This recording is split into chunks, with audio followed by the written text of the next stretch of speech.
Jadi ria di dalam hati itu bisa dia beribadah dalam ilmu syariat, beribadah karena ingin dipuji, itu syirik khafi menurut ilmu syariat. Ria menurut ilmu syariat adalah ketika beribadah ingin dipuji makhluk. Tetapi ria menurut ilmu tauhid beda lagi. Menurut ilmu syariat, apabila orang beribadah karena ingin dipuji, itu ria. Betul, tidak salah. Ria menurut ilmu syariat, beribadah mencari pujian makhluk, itu ria menurut ilmu syariat. Ria menurut ilmu tasawuf, beribadah dengan rasa bahwa dia yang mampu melaksanakan ibadah, bukan karena Allah. Nah, itu bedanya. Jadi kalau dalam ilmu syariat, ilmu fikih, orang beribadah karena harapan dipuji oleh orang lain, itu ria menurut ilmu syariat. Dalam ilmu tasawuf lebih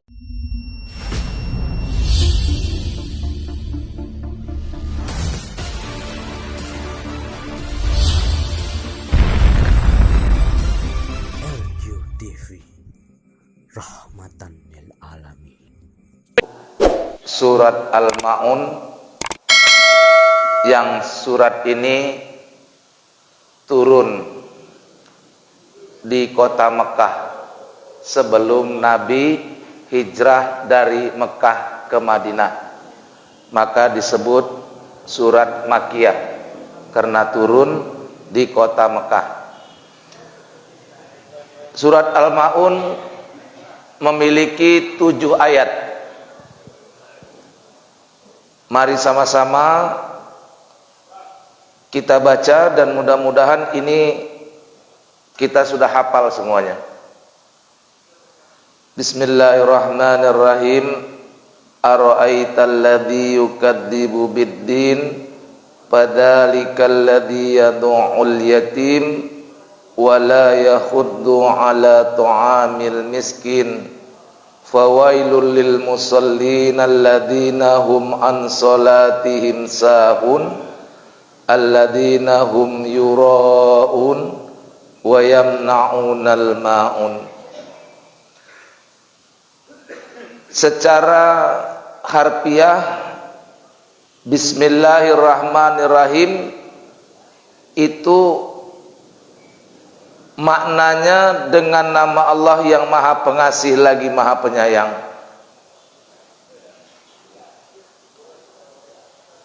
Setiap surat di Al-Quran selalu diawali dengan basmalah, Bismillahirrahmanirrahim. Dan di dalam Al-Quran satu-satunya Bismillah di dalam suratul Fatihah. Bismillahirrahmanirrahim, dengan nama Allah yang Maha Pengasih lagi Maha Penyayang. Ara'aital ladzi yukadzibu biddin, tahukah engkau orang-orang yang mendustakan agama? Di sini Allah bertanya, maksud pertanyaan Allah ini menyindir. Jadi di sini Allah menyindir. Ara'aital ladzi yukadzibu biddin, tahukah kalian orang-orang yang berdusta di dalam agama, bohong di dalam agama? Artinya apa-apa yang dia kerjakan di dalam agama ini sesungguhnya itu kebohongan. Tahukah engkau orang yang berdusta dalam agama? Tahukah engkau orang yang berbohong dalam agama? Kalau dia sholat, sholatnya bohong. Kalau dia puasa, puasanya pun bohong. Kalau dia zakat, zakatnya pun bohong. Kalau dia haji, hajinya pun bohong. Kalau dia bersahadat, sahadatnya pun bohong. Kalau dia mengatakan saya beriman, sesungguhnya dia pun pembohong. Jadi Allah menindir. Tahukah kamu orang-orang yang berbohong di dalam agama, orang-orang yang berdusta. Ada orang yang berdusta menurut Allah di dalam agama. Ada orang yang berbohong menurut Allah di dalam agama. Jadi di ayat yang pertama ini Allah menyindir. Kalimatnya bertanya. Kalimat tanya ini maknanya menyindir. Tahukah kamu orang-orang yang mendustakan agama? Allah menyindir. Bukan Allah tidak tahu, Allah tahu. Dan Allah ingin menjelaskan. Jadi ara'aital ladzi yukadzibu biddin, Allah menyindir dengan bertanya, dan Allah ingin menjelaskan siapa itu orang-orang yang berdusta dalam agama. Sebab di dalam Al-Quran setiap kali Allah membuat satu statement, maka Allah jelaskan. Jika Allah memerintahkan sesuatu, Allah menjelaskan apa manfaatnya. Jika Allah melarang sesuatu, Allah menjelaskan apa. Jadi ciri khas Al-Quran itu, jika Allah memerintahkan sesuatu, maka Allah menjelaskan apa manfaat daripada perintah itu. Kemudian jika Allah melarang sesuatu, maka Allah pun menjelaskan apa mudarat dari larangan itu. Tidak seperti kita. Itu bedanya kalau Allah memberikan satu statement. Jika Allah menyuruh kita, Allah jelaskan apa manfaat dari perintah itu. Kalau Allah melarang kita, Allah pun akan menjelaskan apa mudarat, kejelekan daripada apa yang dilarang Allah tersebut. Nah, oleh karena itu di sini Allah menyindir. Ara'aital ladzi yukadzibu biddin, adakah engkau tahu orang yang mendustakan agama? Maka Allah jelaskan, orang-orang yang mendustakan agama itu, fadzalikal ladzi yad'ul yatim, yaitu orang-orang yang menghardik anak yatim, menghardik, menyakiti, menzolimi anak-anak yatim. Termasuk orang yang berdusta terhadap agama itu orang yang tidak menyantuni anak yatim, yang tidak peduli dengan anak yatim. Mereka termasuk pendusta agama. Jadi pendusta agama yang pertama adalah orang yang tidak memperhatikan anak yatim, orang yang menelantarkan anak yatim. Itu yang pertama kali. Jadi yang pertama kali pendusta agama, walaupun dia sholat, kalau dia tidak punya rasa kasih sayang kepada anak yatim, menelantarkan anak yatim, maka dia termasuk pendusta agama. Jadi bagi ibu-ibu yang memiliki laki, suami yang cinta kepada anak yatim, beruntunglah ibu. Tapi ada juga ibu-ibu yang merengut kalau anaknya, suaminya cinta kepada anak yatim. Karena memang bapak ini pun salah juga. Dia mencintai dua-duanya, anak yatim dan mama si anak yatim. Itu pula masalahnya. Merengut ibu tuh, asal bapak nih memberikan santunan kepada anak yatim, di gang rumahnya itu pulang tak ditegurnya, besok nggak dibuat sarapan pagi sama si ibu nih. Kenapa kau merengut aku ngasih santunan anak yatim? Iya, mencintai anak yatimnya bagus, tapi kau dua-dua kau cintai, katanya. Anaknya kau cintai, mamanya pun kau anak yatim. Menghardik anak yatim itu maksudnya banyak. Tidak memperhatikannya, menelantarkannya. Jadi yang pendusta agama yang pertama itu tak peduli sama anak yatim. Nabi katakan, aku dan anak yatim itu nanti di akhirat seperti ini, kata Rasul. Dekat dia. Kata Rasul, aku dan anak yatim itu nanti di surga, di akhirat dekat. Maka siapa yang mencintai anak yatim di atas dunia ini? Anak yatim ya, bukan orang yatim. Beda. Terjadi permasalahan. Ustadz sampai umur berapa disebut anak itu anak yatim? Terjadi permasalahan di sini kan, bertanya. Jangan pula ada orang memang anak yatim tapi umurnya udah 26 tahun. Lain pula cara mengasihinya. Berapa umur anak yatim? Tidak terkait dengan bilangannya. Disebut dia anak yatim kalau dia belum bisa mandiri. Belum bisa mandiri karena umurnya, bisa belum mandiri karena belum selesai belajarnya. Itu masuk anak yatim. Umurnya sudah 20 tahun tapi dia masih kuliah, masih perlu biaya, maka ini masih termasuk anak yatim yang perlu disantuni. Sampai dia bisa mandiri. Anak yatim tadi selesai dia kuliah, selesai dia belajar, lewatlah sudah. Nah, tapi sepanjang dia belum mandiri, maka dia masih kategorinya anak yatim. Yang pertama kata Nabi, orang yang berbohong, maaf kata Allah, orang yang berbohong dalam agama adalah orang yang menghardi anak yatim. Yang kedua, wala yahuddu ala ta'amil miskin, dan tidak mendorong memberi makan orang miskin. Tidak mau mendorong, maksudnya tidak mau menghimbau. Tidak mau menghimbau. Jadi kalau ada ibu-ibu di perwiritan, ayo kita kumpul-kumpul nasi umat, kita kumpul-kumpul uang, kita bikin belanja, kita kasihkan sama anak orang-orang miskin. Itu bukan pembohong agama. Enggak mau dia memerintahkan orang, enggak mau dia mengingatkan orang. Kita lupa. Lalu kelaparan, tetangga kita,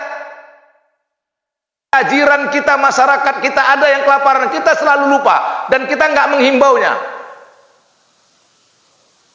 Jadi yang kedua adalah orang-orang yang enggan untuk menghimbau, memberi makan kepada orang-orang yang miskin. Yang ketiga, fawailul lil musallin alladzina hum an salatihim sahun.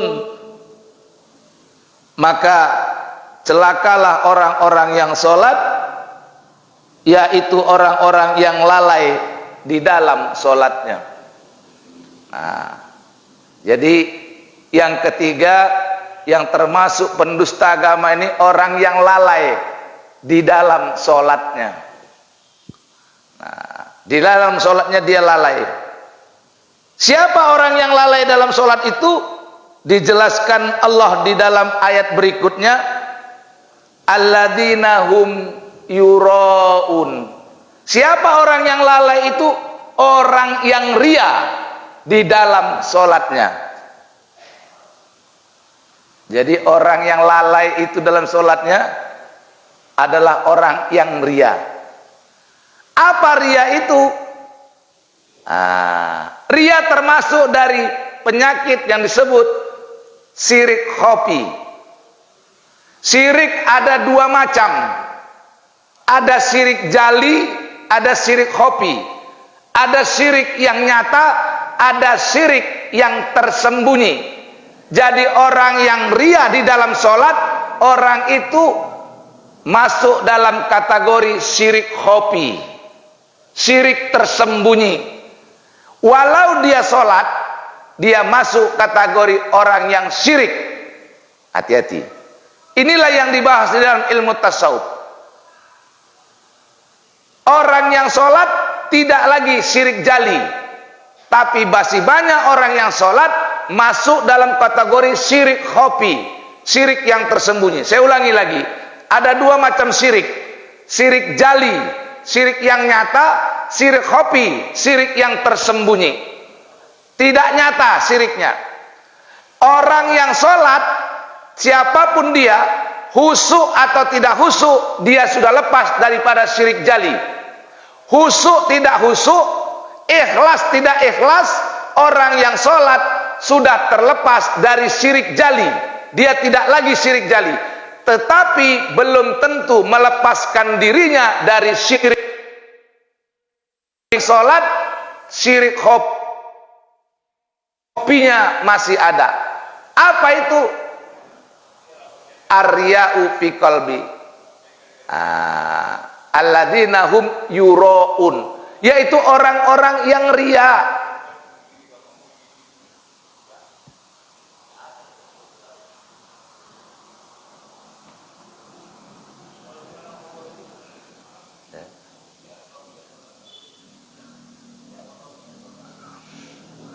Orang-orang yang ria.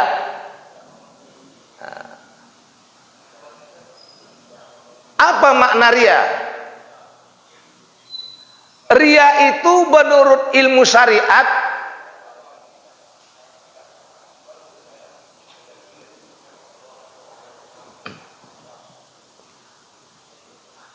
apabila dia beribadah karena orang lain.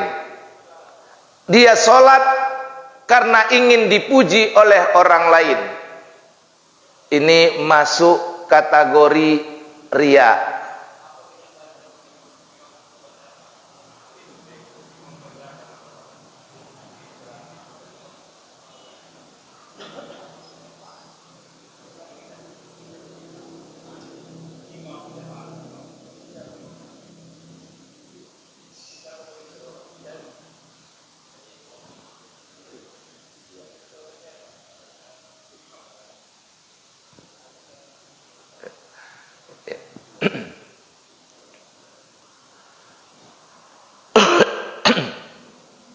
Baik.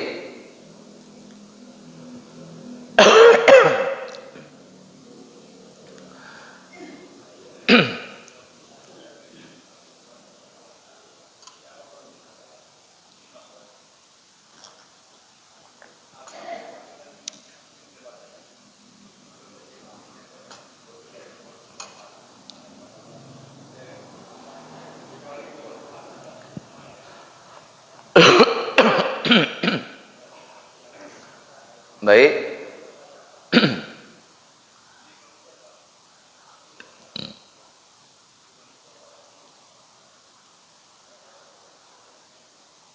Oke, baik. Mungkin sebelum kita lanjutkan, kita perlu tanya jawab ya, supaya ini ya. Boleh. Sebelum kita lanjutkan, kita bikin tanya jawab. Waalaikumsalam.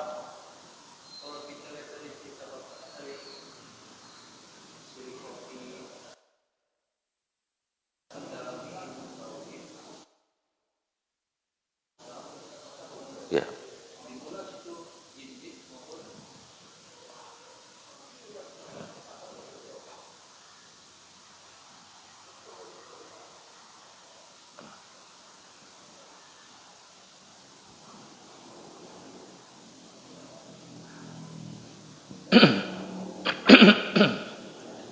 Ya, baik, silakan Pak. Iya. Iya. Iya. Ria, bohong. Iya. Betul. Iya. Iya. Betul. Betul. Betul. Iya. Iya.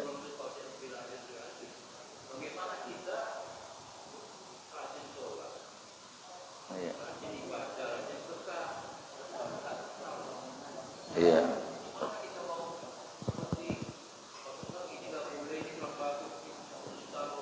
Iya. Betul. Betul, betul.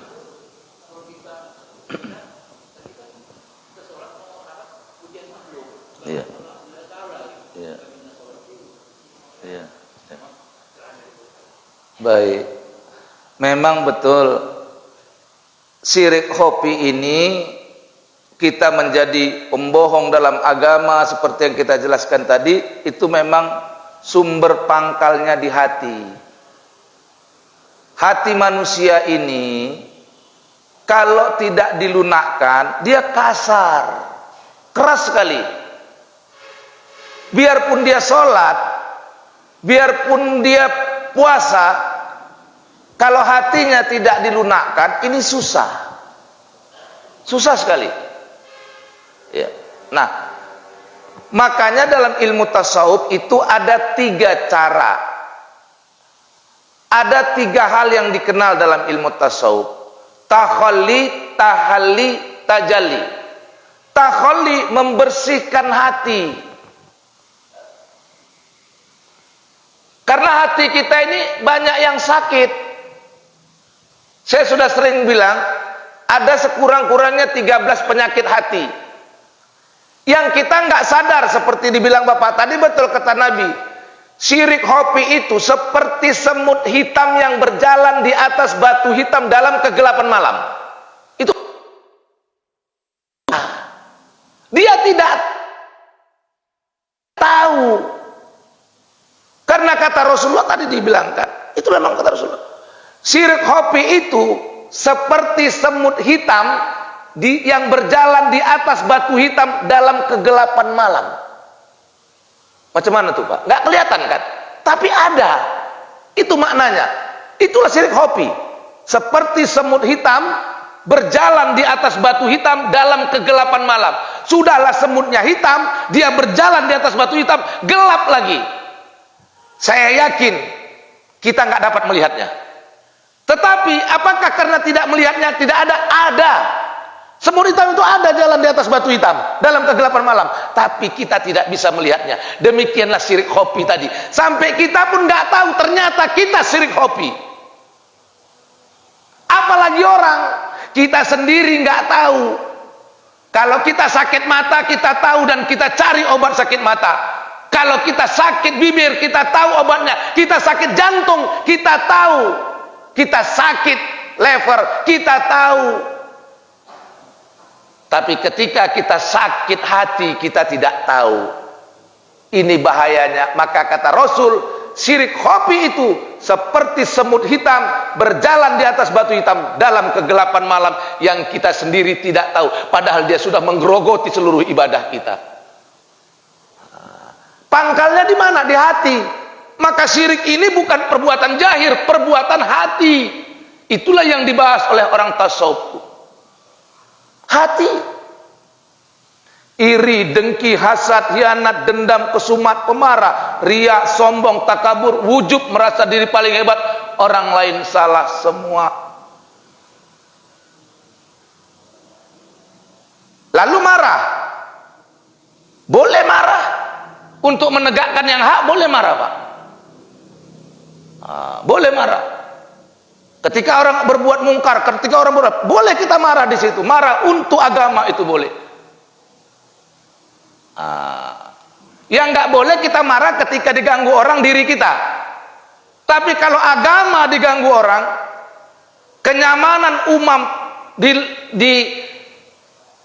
diganggu, boleh kita marah. Itu dalam kegiatan keagamaan. Jadi betul sekali, riya itu adalah penyakit hati. Dan terlalu banyak orang yang kena seperti ini. Maka kata Rasul, yang paling aku takutkan menimpa umatku di akhir zaman, melebihi takutku kopi, kata Rasul. Jadi kata Rasul, yang lebih aku takutkan menimpa umatku di akhir zaman adalah syirik kopi. Maka sahabat bertanya, ma huwa syirik hobi ya Rasulullah? Apakah syirik hobi itu ya Rasulullah? Kata Rasul, ar-riya'u fi qalbi, riya di dalam hati. Riya di dalam hati. Jadi riya di dalam hati itu bisa dia beribadah dalam ilmu syariat, beribadah karena ingin dipuji, itu syirik hobi menurut ilmu syariat. Riya menurut ilmu syariat adalah ketika beribadah ingin dipuji makhluk. Tetapi riya menurut ilmu tauhid beda lagi. Menurut ilmu syariat, apabila orang beribadah karena ingin dipuji, itu riya. Betul, tidak salah. Ria menurut ilmu syariat, beribadah mencari pujian makhluk, itu ria menurut ilmu syariat. Ria menurut ilmu tasawuf, beribadah dengan rasa bahwa dia yang mampu melaksanakan ibadah, bukan karena Allah. Nah, itu bedanya.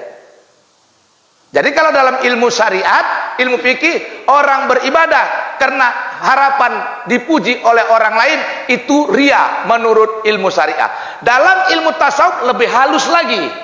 Jika dia beribadah merasa bahwa dia yang menegakkan ibadah, itu pun syirik khafi. Nah, bisa dipahami Pak ya? Ria menurut ilmu syariat dengan ria menurut ilmu tasawuf. Kalau ria menurut ilmu syariat, dia beribadah karena ingin dipuji, itu ria juga, tapi ria menurut ilmu syariat. Ria menurut ilmu tasawuf, merasa bisa menegakkan ibadah, merasa dia yang melakukan ibadah itu tanpa adanya pengaruh Allah, itu pun dia ria juga. Dia sholat, merasa dia yang menegakkan sholat. Ketika dia ruku, dia merasa dirinya yang ruku. Ketika dia sujud, dia merasa dirinya yang sujud sendiri. Hilang Allah di sana. Dia katanya menuju Allah, tapi dia tidak beserta Allah. Kita tidak bisa menuju Allah kecuali beserta Allah. Kalau kita menuju Allah dengan kita, hancur kita. Makanya ada istilah dalam tasawuf, ilallah minallah ma'allah. Menuju Allah, dari Allah, beserta Allah. Kalau kita menuju Allah dengan kita, hancur. Nggak bisa. Nah, nggak bisa. Maka selain ilallah, menuju Allah, minallah, daripada Allah, beserta Allah. Kita sholat menuju kepada Allah. Dari mana? Dari Allah. Allahu Akbar, takbiratul